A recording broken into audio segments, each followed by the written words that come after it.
Hello there. Today we will be looking at 5 hidden signs that your subconscious is quietly undermining your life. Most people live with the absolute certainty that they are completely in control of their own lives.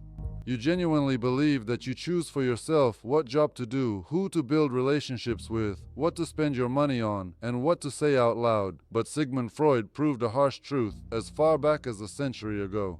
This is the greatest self-deception in the history of humanity. Our consciousness is only the tiny tip of an iceberg floating above the water. Everything else is vast, dark, and frightening.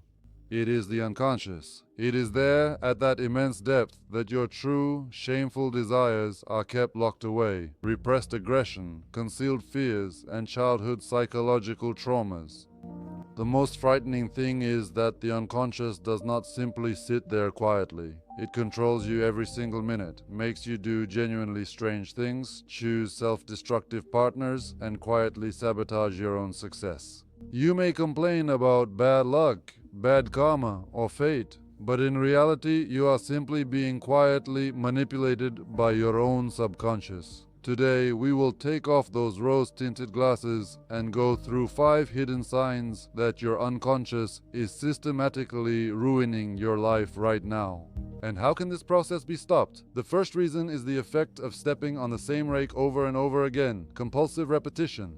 The first and most obvious sign that your subconscious has completely taken over full control. It's a genuinely frightening cycle in your life. Think back carefully to your past relationships or to times when you've changed jobs.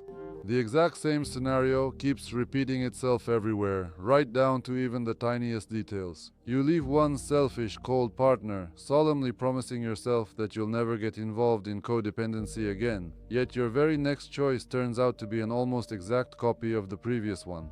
You leave a company where you weren't truly valued and were constantly loaded with other people's work, but in the new place, your boss yet again starts wiping their feet on you. You can blame absolutely everything on bad people or on a particular set of circumstances, but Freud called this phenomenon repetition compulsion. Your psyche, quite unconsciously, is drawn like a magnet towards situations from your childhood in which you endured severe trauma. If, as a child, you had to earn only scraps of attention from a constantly busy, rather indifferent parent, your unconscious mind in adult life will actively seek out precisely the same kind of cold, unavailable people. Why? To replay this painful scenario once again and try to win within it this time. You deliberately seek out a familiar hell because your subconscious mind regards it as safe and understandable, and anything unknown generally tends to frighten it slightly. You will remain stuck in this loop until you bring this childhood trauma up into full conscious awareness. Reason 2. Accidental excuses and slips of the tongue. A gradual weakening of censorship. How often do you simply brush off your own small mistakes? Have you ever accidentally called your current partner by your ex's name? Have you ever forgotten your keys at home precisely when you really had to head off to an important yet unpleasant meeting? Have you ever misspoken during a meeting with your boss and instead of the phrase you actually intended, blurted out something that completely gave away your irritation? People often say, "Oh, sorry, I'm just a bit overtired. My tongue is getting tied up." Freud claimed almost exactly the opposite. There are, in truth, no genuinely accidental moments in everyday life. Every slip of the tongue, every typing error, or every misplaced item marks that instant when your rigid, conscious mind, acting as an inner censor, has very briefly loosened its control for a tiny split second, and through that gap, your true, repressed, unconscious desire has instantly burst out. If you happen to accidentally forget the name of someone you've only just met, your unconscious mind is signaling that you find this person genuinely unpleasant or potentially dangerous. Your subconscious is constantly shouting the truth at you through these little things, but you would rather hide behind the convenient myth of tiredness or simple inattentiveness. Reason 3. Total self-sabotage one step away from triumph. You've been working towards a big goal for a long time, with persistence and determination. Perhaps it's closing a major deal, buying a home, or a long-awaited move. But then on that very exact day, disaster suddenly strikes. You unexpectedly sleep right through the single most crucial call. Your temperature abruptly spikes up for no clear reason at all. Or you find yourself starting a wild, utterly pointless row with the very person your progress had depended upon. From the outside, it looks like sheer bad luck or total misfortune, but in fact it's classic self-sabotage, deliberately set into motion by your unconscious mind. Your conscious mind very urgently wants money, status, and success, but deep down, you may have a powerful, genuinely insurmountable block, such as a childhood suggestion that rich people are thieves and scoundrels, or a subconscious fear that if you do succeed, those close to you will start envying you, and then, ultimately, drift away from you. The unconscious mind is always far stronger than mere logic. If a panicked fear of change lives deep inside you, or a deeply rooted belief that you are somehow unworthy of a good life, your psyche will do absolutely anything to undermine even your most conscious plans. If only to pull you back into the familiar, albeit rather grey, swamp. Reason 4. Sudden, quite irrational outbursts of aggression, the mechanism of projection.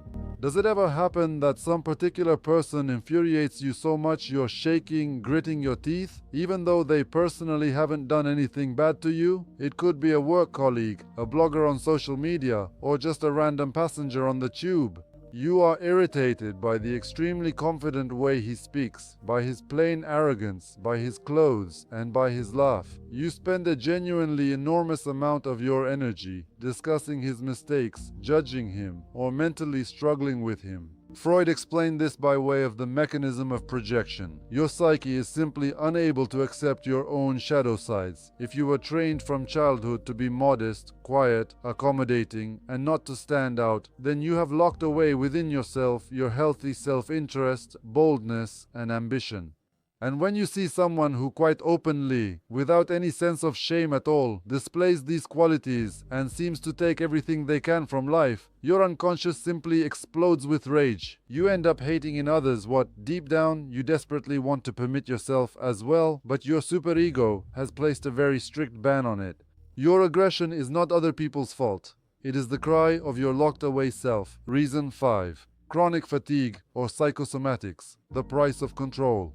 The fifth and most destructive sign is when you find yourself waking up already completely exhausted, even if you've slept for a full 8 hours. This also includes persistent migraines, ongoing muscle tension in your neck and back, and stomach problems where doctors simply throw up their hands and say that physically you're healthy.